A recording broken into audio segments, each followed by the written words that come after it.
चलिए आज का सेशन स्टार्ट करते हैं। आज हम बात करने वाले हैं कि आप अपनी लाइफ में कर्म पे काफ़ी ज़्यादा फोकस करिए। होता क्या है, लोग अक्सर कर्म से ज़्यादा डेस्टिनी पे भरोसा करते हैं, लेकिन नहीं।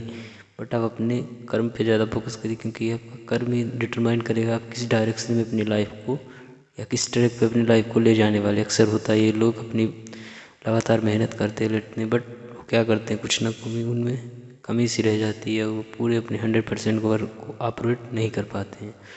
तो हमेशा जिस भी लेवल पे आप जहाँ पर भी जो चीज़ें कर रहे हैं उसे आप फुल फोकस एंड 100% के साथ करिए, क्योंकि आपकी डिस्टिनी का कन्फर्म है नहीं, यदि आप जानते हैं, पता तो है नहीं कि आप डिस्टिनी में, क्योंकि 0.1% लोगों की सफल होने की संभावना होती है विदाउट वर्क। कि आप उस पर पता तो है नहीं, क्योंकि 99.9% तो लोग कहीं ना कहीं अपने वर्क से, अपने कर्म से ही सफल होते हैं।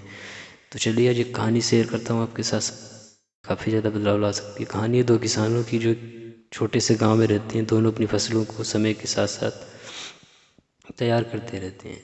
हुआ क्या कि एक सीजन महीना था सितंबर अक्टूबर का। उन्होंने अपनी खेतों के लिए गेहूं की फसल बोने के लिए तैयारी की। सीजें हुई, उन्होंने अच्छे तरीके से अपने खेतों में फसलें बोई। फसल बोने के बाद समय आने पर उन्होंने सही से खाद लगाए, पानी डाला, चीज़ें बीतती गईं और हुआ कि चीज़ें बदलती गईं। वहाँ के जो बीज थे गेहूँ के वो अंकुरित हुए। अंकुरित होने के साथ साथ पेड़ बढ़ने लगे।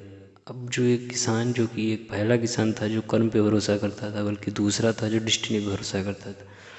जो कर्म करने वाला था उसकी फसलें अच्छी हो रही थी धीरे दिन, दिन प्रतिदिन। और हुआ क्या, क्योंकि बाद में जो दूसरा किसान था वो कहीं ना कहीं कर्म पे विश्वास ना करके बल्कि अपनी डिस्टिनी पे भरोसा करता था। चीज़ें बदलती गईं और जो कर्म करने वाले व्यक्ति था उसकी फसलें अच्छी हुई, लेकिन बीच में एक तूफान आने के कारण उसकी फसल जो थी वो खराब होने लगी। लेकिन दूसरा जो किसान जो कहीं ना कहीं डिस्टिनी पे भरोसा करता था उसकी फसल अच्छी हो रही थी, लेकिन वो अपना खाद पानी चीज़ें नहीं दे रहा था। लेकिन समय बीतने के साथ साथ फिर एक बार तूफान आया। हुआ क्या, जो किसान लगातार कर्म के अकॉर्डिंग अपनी मेहनत कर रहा था उसकी फसलें सुधर गईं, अच्छी हो गई। बल्कि दूसरा जो किसान था जिसने अपने खेतों में खादें, बीज और पानी समय पर सही से नहीं दिया, उसकी फसलें खराब होती हुई खराब हो गई।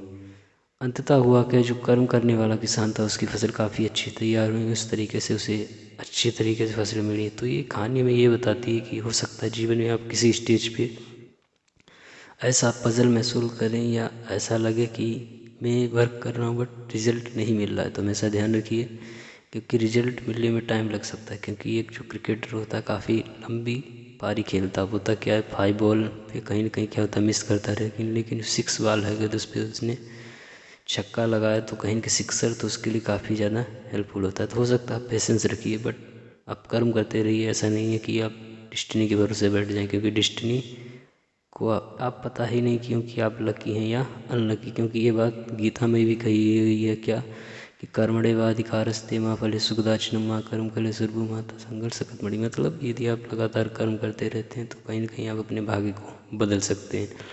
ऐसा एक ही नहीं, हमारे भारत में इस तरफ आप चारों तरफ जहाँ कहीं भी देखते हैं तो कहीं ना कहीं जो प्रेजेंट सिनेरियो, इस सिनेरियो में कहीं